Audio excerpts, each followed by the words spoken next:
Avant de commencer, j'ai besoin de savoir que vous êtes vraiment là avec moi. Commentez ci-dessous et dites-moi exactement d'où vous regardez et à quelle heure il est. Car ce que je vais partager avec vous est arrivé à une vraie femme, et sa douleur mérite d'être témoignée aux quatre coins du monde. Je vais lui donner un bain rapide, murmura-t-elle. Ces 6 mots ont détruit ma vie. On me demande souvent, comment fait-on le deuil d'un enfant qui n'est pas mort? La réponse est simple, on ne pleure pas. On saigne. Pendant 43 ans, j'ai saigné chaque jour, poussant des cris qui ne sortaient jamais de ma poitrine. Je suis Margaret, et voici l'histoire de la façon dont la confiance est devenue mon plus grand ennemi. La vapeur de la salle de bain flottait encore dans l'air quand j'ai réalisé qu'ils avaient disparu. Tous les deux. Mon fils de 8 mois, Daniel, et la fille que j'avais accueillie chez nous comme si elle faisait partie de ma famille. Disparus. Comme s'ils n'avaient jamais existé. Mais laissez-moi commencer là où tout a vraiment commencé, non pas avec la disparition, mais avec le mensonge qui l'a rendu possible.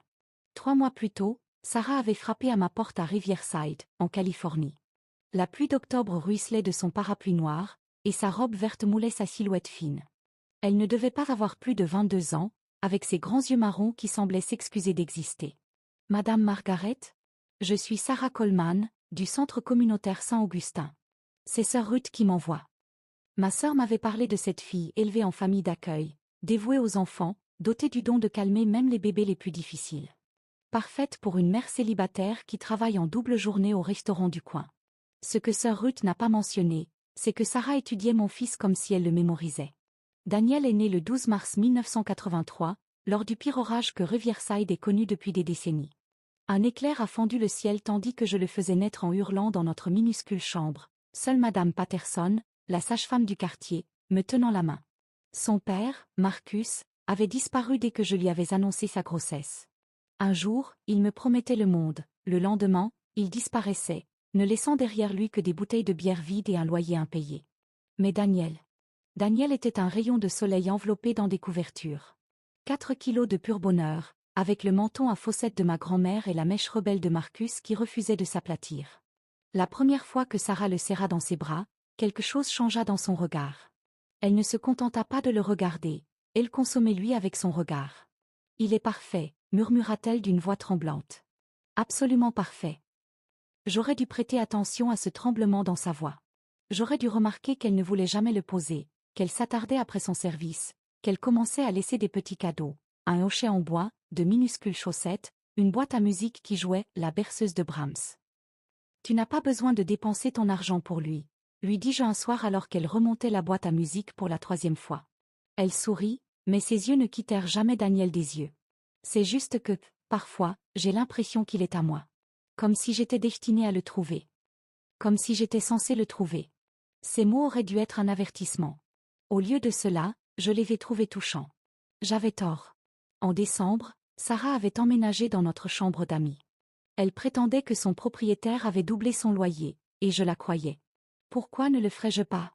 Elle était douce avec Daniel, patiente avec mon épuisement, et elle ne demandait rien d'autre que d'être près de mon fils.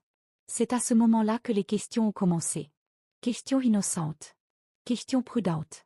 Avez-vous l'acte de naissance de Daniel quelque part en sécurité? Demanda-t-elle tout en pliant son linge avec une précision chirurgicale. Est-ce que la famille de son père est au courant de son existence? Y a-t-il beaucoup de photos de lui? Est-ce que tu t'inquiètes parfois qu'il y arrive quelque chose? J'ai répondu à tout sans me méfier. Après tout, elle faisait presque partie de la famille maintenant. Elle lui chantait en espagnol des chansons que sa mère adoptive lui avait apprises, disait-elle. Elle savait exactement comment le faire cesser de pleurer, quand il avait faim, quand il avait besoin de dormir. Parfois, j'étais jalouse de la facilité avec laquelle il s'installait dans ses bras. Mais surtout, j'étais reconnaissante. La veille de la fin de tout cela, je l'ai trouvé dans sa chambre en train de lui chuchoter quelque chose pendant qu'il dormait. « Bientôt, mi amor », disait-elle en lui caressant la joue. « Bientôt, nous aurons notre propre petite maison, rien que tous les deux. Plus besoin de te partager avec qui que ce soit. » Je me suis éclairci la gorge et elle a sursauté comme si elle avait été surprise en train de voler. « Oh! Madame Margaret, j'étais juste, il s'agitait. J'essayais de l'aider à dormir. » Mais Daniel ne s'était pas plaint. Il dormait paisiblement, comme un ange. Ce soir-là, je n'arrivais pas à me débarrasser du sentiment que quelque chose n'allait pas. Mais Sarah nous a préparé à dîner ou ma soupe au poulet préférée, et ce sentiment est passé. Comment aurais-je pu savoir qu'elle me disait au revoir? 15 janvier 1984. Un dimanche. La matinée était fraîche, avec cette lumière hivernale californienne si particulière qui donne à tout un air de photographie. Je portais ma robe d'été jaune, celle ornée de petites marguerites que Daniel adorait attraper de ses doigts potelés. Nous venions de terminer le petit déjeuner lorsque mon amie Carmen a appelé en pleurs. Son mari l'avait quittée et elle avait besoin que quelqu'un la conduise chez l'avocat. Le rendez-vous était dans 1 heure. Je vais surveiller Daniel, proposa Sarah en apparaissant dans l'embrasure de la cuisine avec son sourire serein. Va aider Carmen. On sera bien ici. Daniel était sur son tapis de jeu, jouant avec le mobile au-dessus de lui, celui avec de minuscules étoiles qui projetaient des ombres dansantes sur le mur. Il portait sa grenouillère bleue à imprimer ours en peluche, celle qui faisait briller ses yeux encore plus. Je l'ai embrassé sur le front. Il sentait le talc et l'innocence de Johnson. Je reviens dans 2 heures, ai-je dit à Sarah. Il aura probablement besoin d'une sieste bientôt. Ne t'inquiète pas, dit-elle en tendant déjà la main vers lui. Je vais lui donner un bain rapide et le coucher. Ces mots. Je vais lui donner un bain rapide. Si j'avais su que ce seraient ces derniers mots, l'aurais-je écouté différemment? Aurais-je perçu la finalité cachée sous sa gentillesse? J'ai pris mon sac à main et je suis partie. Quand je suis revenue 3 heures plus tard, la circulation avait été horrible, la maison était silencieuse comme un tombeau. Sarah, ai-je appelé en posant mes clés. Daniel. Aucune réponse. Pas même les bruits habituels du bain, pas d'éclaboussures, pas de rire de bébé, pas la voix de Sarah chantant ses berceuses espagnoles. J'ai trouvé la salle de bain vide. La baignoire en plastique bleu était sèche dans un coin, comme si personne n'y avait touché depuis des jours. La chambre de Daniel était mal agencée. Le berceau était vide, mais plus encore, des vêtements manquaient dans sa commode. Pas tous, juste les plus récents. La tenue que je lui avais offerte pour Noël. Les petites chaussures avec lesquelles il n'avait jamais appris à marcher. La chambre de Sarah racontait toute l'histoire. Placard vide. Tiroir vide. Pas de mots. Pas d'explication. Il ne restait qu'une vieille photo sur la table de nuit, une que je n'avais jamais vue auparavant. Elle montrait une jeune femme tenant un bébé, mais son visage avait été soigneusement arraché. Ce n'est qu'à ce moment-là que j'ai couru vers ma boîte à bijoux où je gardais les papiers importants de Daniel. Disparu. Certificat de naissance, carnet de vaccination, même le bracelet d'hôpital de sa naissance. Je suis tombée à genoux et j'ai crié jusqu'à ce que mes voisins arrivent en courant. La police est arrivée moins d'1 heure plus tard. L'agent Reynolds, un homme corpulent au regard bienveillant, prenait des notes pendant que je pleurais en racontant mon histoire. Madame, dit-il doucement, est-il possible que Sarah ait simplement emmené le bébé en promenade? Peut-être qu'ils reviendront bientôt. J'avais envie de le gifler. Elle a pris tous ses vêtements, dis-je en serrant les dents. Elle a pris son acte de naissance. On ne s'en va pas avec des documents. Mais alors même que je parlais, je voyais le doute s'insinuer dans son expression. Une mère célibataire. Un bébé qui avait disparu comme par hasard pendant mon absence. Une nounou dont personne ne pouvait vraiment vérifier l'identité. L'enquête qui a suivi a été une véritable leçon sur la rapidité avec laquelle une victime devient un suspect. Ils se rendirent au centre communautaire de Sainte-Augustine, à la recherche d'informations sur Sarah Coleman. Sœur Ruth, embarrassée, admit la vérité, elle est arrivée un jour avec des références d'une autre ville. Nous ne les avons jamais vérifiées. Elle était si gentille avec les enfants, si calme et serviable. Personne n'avait sa véritable adresse. Personne ne connaissait sa famille.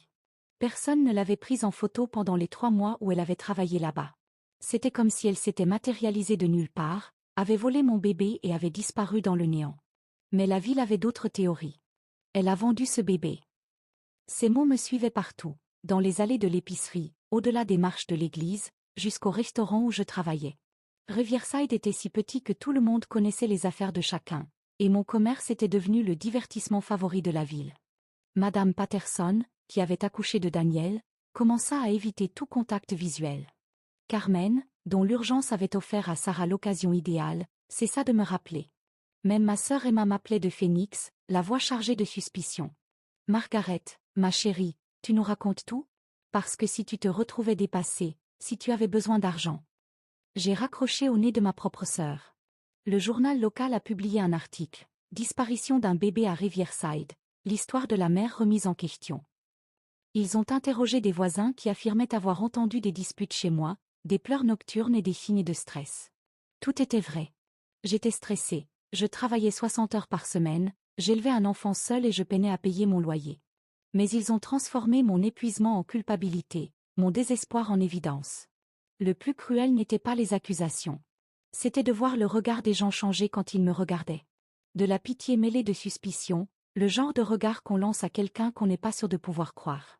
L'agent Reynolds m'a convoqué pour un deuxième entretien. Cette fois, ses questions étaient différentes. Margaret, savais-tu que Sarah Coleman n'est pas le vrai nom de cette fille? Nous n'avons trouvé aucune trace de son existence. C'est ce que j'essayais de te dire, dis-je. Elle a menti sur tout. Ou alors, il se renversa dans son fauteuil. Tu l'as inventé. La pièce tournoya. Tu crois que je l'ai inventé? Je pense que tu étais une mère célibataire stressée, avec des factures qui s'accumulaient et un bébé que tu ne pouvais peut-être pas gérer. Je pense que quelqu'un t'a peut-être proposé de l'argent pour ce bébé, et maintenant tu as besoin d'une histoire pour le cacher. Je me suis levée si vite que ma chaise a basculé en arrière. Comment oses-tu, murmurai-je.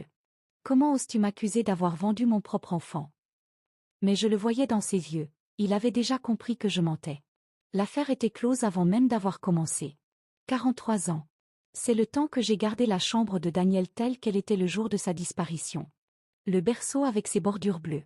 Le mobile toujours suspendu au-dessus de ma tête, bien que les piles de la boîte à musique soient mortes depuis des décennies. Ses petits vêtements, lavés, attendant dans des tiroirs jamais ouverts. J'ai vieilli dans cette maison. Mes cheveux bruns sont devenus argentés, puis blancs. Mes mains lisses sont devenues des cartes de chagrin, marquées par des décennies d'attente. La robe d'été jaune à marguerite est devenue une relique dans mon placard, je ne l'ai plus jamais portée. La ville a évolué. L'agent Reynolds a pris sa retraite. Sœur Ruth est décédée. Le restaurant où je travaillais est devenu un café, puis un studio de yoga, puis plus rien du tout. Mais je suis restée. Attendante. Observant chaque enfant qui passait devant ma fenêtre, à la recherche d'un regard familier, d'une démarche familière, de tout ce qui pourrait être mon fils. Je lui ai offert des anniversaires. Des anniversaires imaginaires, où j'allumais des bougies et chantais « Joyeux anniversaire » devant sa photo. J'imaginais son premier jour d'école, sa remise de diplôme, son mariage. Une vie de moment qui m'appartenait, mais qui se déroulait ailleurs, avec quelqu'un d'autre qui s'arrogeait le titre de sa mère. Les pires nuits étaient celles où je rêvais de lui, adulte, passant devant moi dans la rue sans me reconnaître. Dans ses rêves, je l'appelais Daniel. Mais il ne se retournait pas. Il continuait simplement à marcher, à jamais hors de portée. Mars 2024. Un mardi qui ressemblait à n'importe quel autre mardi dans une longue série de jours identiques. J'avais 81 ans et je suivais ma routine matinale avec la précision minutieuse de quelqu'un qui avait appris à trouver un sens à de petits rituels. Un café à 7 heures. Les nouvelles à 8 heures. Un petit déjeuner que j'avais à peine goûté. C'est à ce moment-là que l'émission de télévision a commencé, une de ces émissions de l'après-midi où des gens recherchent des proches disparus. Je changeais généralement de chaîne. L'espoir était un luxe que je ne pouvais plus me permettre. Mais quelque chose m'a fait réfléchir. Aujourd'hui, nous rencontrons Michael Rivera, a déclaré l'animateur, un architecte à succès de Los Angeles qui cherche des réponses sur son passé. La caméra a fait un panoramique pour montrer un homme d'une quarantaine d'années, aux cheveux noirs teintés d'argent aux tempes, vêtu d'un costume bleu marine évoquant la réussite. Lorsqu'il a regardé droit dans la caméra, ma tasse de café m'a glissé des mains. Ses yeux. Les yeux de Marcus. Mais plus encore, mes propres yeux, reflétés par un visage que j'avais vu pour la dernière fois bébé. J'ai été élevée par une femme nommée Elena Vasquez, disait-il d'une voix posée et professionnelle. Elle m'a dit que ma mère biologique était jeune et incapable de s'occuper de moi. Mais quand Elena est décédée l'année dernière, j'ai trouvé des documents incohérents. Des noms différents, des dates modifiées et des références à une ville appelée Riverside. Au bord de la rivière. Mes mains tremblaient si violemment que je ne pouvais pas utiliser la télécommande pour augmenter le volume. J'ai aussi trouvé ça, continua-t-il en brandissant une petite chaussette bleue. Tricoté main. Exactement le même patron que celui que j'avais utilisé pour les chaussons de Daniel 43 ans plus tôt. Elena pleurait chaque fois qu'elle regardait cette chaussette. Elle disait que ça lui rappelait quand j'étais petite, mais elle n'expliquait jamais pourquoi ça la rendait si triste. La caméra a zoomé sur son visage alors qu'il lançait son dernier appel. Si quelqu'un sait quelque chose sur mon histoire, veuillez contacter la station. Je veux juste comprendre qui je suis vraiment. Lorsque l'émission est passée à la publicité, j'étais à genoux dans mon salon, sanglotant avec une violence qui secouait tout mon corps. Mon fils. Mon Daniel. Vivant. Grand. Réussi. Et me cherche. J'ai passé 3 nuits blanches à écrire cette lettre. Comment résumer 4 décennies de souffrance en 3 pages? Comment dire à un homme que la femme qu'il aimait comme sa mère était celle qu'il a volée à la vôtre? Finalement, j'ai écrit la vérité. Une vérité simple et dévastatrice. Cher Michael, je m'appelle Margaret Chen, et je crois que tu es mon fils Daniel, qui m'a été enlevé le 15 janvier 1984, alors que tu avais 8 mois. La femme qui t'a élevé est venue travailler pour moi sous le nom de Sarah Coleman, bien qu'elle t'ait dit s'appeler Elena Vasquez. J'ai tout gardé, ton certificat de naissance original, le bracelet d'hôpital du jour de ta naissance, et les bottines bleues assorties à celles que tu montrais à la télévision. Je n'ai jamais cessé de te chercher. Je n'ai jamais cessé de t'aimer. J'ai inclus une photo, la plus claire que j'avais de Daniel à 6 mois, assis dans sa chaise haute avec de la purée de carottes sur le menton et de la joie dans les yeux. 2 semaines plus tard, mon téléphone a sonné. Madame Chen? Ici Michael Rivera. J'ai bien reçu votre lettre. Sa voix était plus grave que je ne l'avais imaginé, prudente et maîtrisée. Mais sous cette formalité, j'entendais quelque chose qui me fit battre le cœur, l'incertitude. Le genre d'incertitude qui survient lorsque les fondements de votre vie changent soudainement. Merci d'avoir appelé, réussis-je à dire. J'ai des questions, dit-il. Des questions très précises. Des choses que seule ma mère peut connaître. Demande-moi n'importe quoi. À quelle heure suis-je né? 18h47, le 12 mars 1983. Madame Patterson l'a noté dans son journal de bord. Silence. Est-ce que j'avais des taches de naissance? Un petit grain de beauté brun derrière votre oreille gauche, en forme de larme. Plus de silence. Plus longtemps cette fois. Quel était le nom de mon père? Marcus Rivera, dis-je, et j'entendis son souffle court. C'était un ouvrier du bâtiment de Bakersfield. C'est de là que vient ton nom de famille. La femme qui t'a enlevé a caché une partie de la vérité. Lorsqu'il reprit la parole, sa voix était différente. Plus faible. Elle m'a dit qu'elle avait eu une brève relation avec mon père. Elle ne m'a jamais dit qu'il s'appelait Rivera. Parce qu'elle l'ignorait, dis-je doucement. Mais moi, si. Je sais tout du jour de ta naissance, ton odeur de talc et de lait, comment tu ne dormais que si quelqu'un fredonnait, Moon River. Je sais que tu avais une petite cicatrice sur le pouce, datant du jour où tu as attrapé le bord tranchant de ton coffre à jouets. Je sais tout, car je suis ta mère, Daniel. Je m'appelle Michael, dit-il rapidement. Bien sûr. Je suis désolé. Michael. Mais dans mon cœur, il serait toujours Daniel. Nous avons convenu de nous retrouver à Riverside Park, un terrain neutre où nous pourrions tous deux nous sentir en sécurité. Je suis arrivé 30 minutes en avance, vêtu de ma plus belle robe bleue, celle que je gardais pour les grandes occasions qui n'arrivaient jamais. Le soleil de l'après-midi filtrait à travers les chênes, projetant des ombres dansantes sur le sentier. Je m'assis sur le banc convenu, les mains serrées dans une enveloppe en papier craft contenant 43 ans de preuves. Quand je l'ai vu marcher vers moi, grand et sûr de lui, vêtu d'un jean foncé et d'une chemise blanche, j'ai dû m'agripper au banc pour ne pas courir vers lui. C'était mon bébé, mon Daniel, mais c'était aussi un inconnu qui avait vécu toute sa vie sans moi. Madame Chen, demanda-t-il en arrivant sur le banc. Margaret, corrigeai-je doucement. S'il vous plaît, juste Margaret. Il s'assit, gardant une distance prudente entre nous. De près, je distinguais Marcus dans sa mâchoire, mon père dans sa façon de tenir ses épaules. Mais son expression était bien la sienne, réservée, analytique, comme quelqu'un qui aurait appris à ne pas faire confiance trop facilement. J'ai apporté des affaires, dit-il en ouvrant une mallette. Des documents qu'Elena a laissés. Peut-être pourriez-vous m'aider à les comprendre. Le premier élément était un certificat de naissance, visiblement altéré. Daniel Michael Chen avait été rayé et remplacé par Michael Daniel Rivera.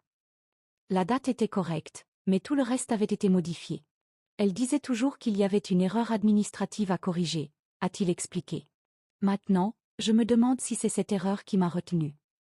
Il m'a montré plus. Des carnets de vaccination avec des noms effacés, un certificat de baptême d'une église qui n'existait pas et enfin, enveloppé dans du papier de soie, le chausson bleu.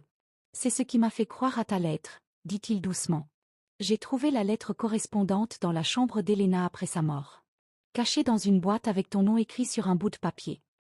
J'ai fouillé dans mon enveloppe et j'en ai sorti sa jumelle, identique en tout point, sauf que la mienne était plus propre, moins manipulée, préservée comme une relique sacrée. Quand nous les avons placés côte à côte sur le banc entre nous, il s'est mis à pleurer. Non pas les doux pleurs d'une émotion polie, mais les sanglots bruts et brisés d'un homme dont l'identité entière venait d'être brisée. Elle m'a volé, murmura-t-il. Elle m'a vraiment volé à toi. J'aurais voulu le prendre dans mes bras, le réconforter comme je l'avais fait quand il était petit. Mais il n'était plus petit, et je n'étais plus sa mère, quoi qu'il en soit. Elle t'aimait, ai-je dit. Quoi qu'elle ait fait d'autre, elle t'aimait. Je l'ai vue à la télévision, dans la façon dont tu parlais d'elle. Elle t'a donné une belle vie. Mais elle m'a pris à toi, dit-il en me regardant avec des yeux remplis d'angoisse. Elle m'a pris à ma vraie mère. Oui, ai-je simplement répondu. Elle l'a fait. Le test a pris 2 semaines à traiter. 2 semaines d'appels téléphoniques qui devenaient de plus en plus longs et personnels chaque jour. Michael m'a parlé de sa vie, sa femme Rosa, ses jumelles Sophia et Luna, son cabinet d'architecture spécialisé dans les centres communautaires et les écoles. Je lui ai parlé des années qui ont suivi sa disparition, la police qui ne me croyait pas, les voisins qui murmuraient des accusations, les emplois que j'ai perdus parce que je ne pouvais me concentrer sur rien d'autre que de le retrouver. J'ai publié ta photo dans tous les journaux qui ont accepté de la publier, ai-je avoué lors d'un appel tardif. J'ai parcouru toutes les villes de Californie en suivant de fausses pistes. J'ai dépensé toutes mes économies chez des détectives privés qui n'ont rien trouvé. Je suis désolé, dit-il doucement. Je suis désolé que tu aies vécu ça. Ne sois pas désolé, ai-je répondu. Sois fier. Tu as survécu. Tu as prospéré. C'est tout ce qu'une mère souhaite pour son enfant. Lorsque les résultats sont arrivés, il s'est rendu à Riverside sans même appeler. J'ai ouvert ma porte et je l'ai trouvé debout sur mon porche, les larmes aux yeux, tenant le document qui allait tout changer. Correspondance à 99,99%, dit-il. Tu es vraiment ma mère. Pour la première fois depuis 43 ans, j'ai tenu mon fils dans mes bras. Il faut que je te dise quelque chose, dit Michael 2 mois plus tard, une fois que nous étions suffisamment à l'aise pour avoir des conversations difficiles. À propos d'Elena. À propos de ce que j'ai trouvé dans ses affaires après sa mort. Nous étions assis dans l'ancienne chambre de Daniel, devenue une chambre d'amis où il séjournait lorsqu'il rendait visite à sa famille. Le berceau avait disparu depuis longtemps, remplacé par un lit double et des photos de ses filles. Elle tenait un journal intime, poursuivit-il en sortant un carnet usé. J'en ai trouvé des dizaines, datant de mon enfance. Je ne savais pas qu'elle écrivait sur nous. Il ouvrit une page marquée d'un post-it jaune et lut à haute voix. Michael fête ses 6 mois aujourd'hui. Il marche tôt, comme je le savais. Les enfants intelligents grandissent toujours plus vite. Je lui ai acheté de nouvelles chaussures, de minuscules baskets qui le font ressembler à un petit homme. Parfois, j'oublie qu'il n'a pas toujours été à moi. Parfois, je crois tellement à ma propre histoire que la culpabilité disparaît. Mais alors, je vois les yeux de Margaret dans son visage et je me souviens de ce que j'ai fait. Ce que j'ai dû faire. Elle n'aurait pas pu lui donner ce que je peux. Elle était pauvre, seule, en difficulté. Je l'ai sauvée. Je nous ai sauvés tous les deux. La voix de Michael se brisa sur ces derniers mots. Elle s'est convaincue qu'elle me sauvait. Que tu ne pouvais pas prendre soin de moi correctement. Je sentis une colère familière monter dans ma poitrine ou la même rage qui m'avait soutenue pendant des décennies de recherche. Mais elle était maintenant tempérée par autre chose, la compréhension. Elle avait tort, dis-je fermement. Nous étions pauvres, oui. J'étais jeune et effrayée. Mais je t'aimais profondément. Je t'aurais tout donné.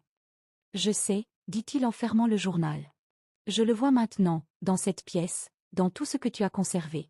Tu n'as jamais cessé d'être ma mère, même quand tu ne pouvais pas être avec moi. Aujourd'hui, Michael m'amène ses filles un week-end sur 2. Sophia, qui a 12 ans et veut devenir vétérinaire, et Luna, qui a 10 ans et qui insiste pour me tresser les cheveux blancs à chaque fois qu'elles viennent. Ils m'appellent grand-mère Margaret, et leurs rires remplissent les espaces de ma maison qui sont restés silencieux pendant si longtemps.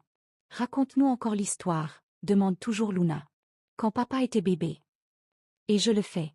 Je leur raconte l'orage la nuit de sa naissance, son premier sourire, la façon dont il s'endormait au son de Moon River. Je leur parle de la robe d'été jaune et des bottines bleues, et du jour où leur papa m'a été enlevé.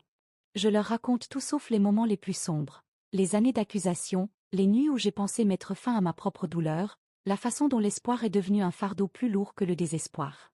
Certaines histoires sont destinées aux enfants.